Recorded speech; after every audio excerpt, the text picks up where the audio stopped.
Phone tapping వ్యవహారం తెలంగాణ రాజకీయాల్లో పెనుదుమారం రేపుతోంది. ఎస్ఐబి మాజీ చీఫ్ ప్రభాకర్ రావు ఎవరి ఆదేశాల మేరకు ఫోన్లను ట్యాపింగ్ చేశారో స్పష్టం చేయాలని మల్కాజ్గిరి ఎంపీ బీజేపీ నేత ఈటెల రాజేందర్ డిమాండ్ చేశారు. ఫోన్ ట్యాపింగ్ సంబంధించి నేడు సిట్ ముందు హాజరై ఆయన వాంగ్మూలాన్ని నమోదు చేశారు.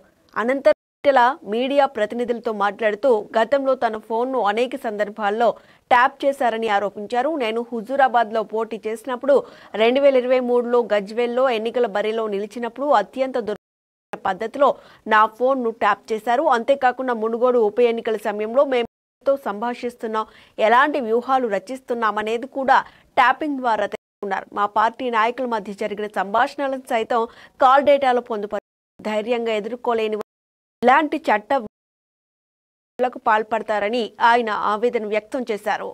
వందల ఎవిడెన్సెస్ ఇవాళ ఇక్కడ చూపించడం జరిగింది.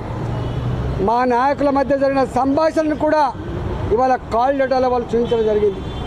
2023లో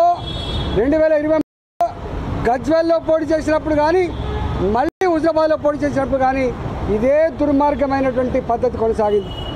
మేము మునుగోడులో బై ఎలక్షన్స్ వచ్చినాడు ప్రతి క్షణం మేము ఎక్కడ పడుకున్నాం, ఎక్కడ తింటున్నాం, ఎవరితో మాట్లాడుతున్నాం, ఏం చెప్తున్నాం, ఇవన్నీ కూడా అంటే కేవలం దమ్ము లేనివాడు, ధైర్యం లేనివాడు, డైరెక్ట్గా యుద్ధం చేసేటువంటి సత్తా లేనివాడు ఇట్లాంటి దుర్మార్గాలు కొనిగడతాడు.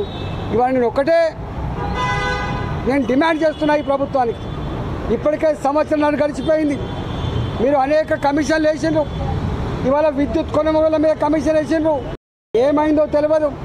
ఇవాళ ఫోన్ ట్యాప్ మీద కమిషన్ వేసిండ్రు, సంవత్సరం అవుతుంది, ఏం చేస్తారో తెలియదు. ఇవాళ కాళేశ్వరం మీద కమిటీ వేసిండ్రు, ఇంతవరకు రిపోర్ట్ రాలే. నాకు అనిపిస్తోంది ప్రభుత్వానికి నిజాయితీ ఉందా లేదా.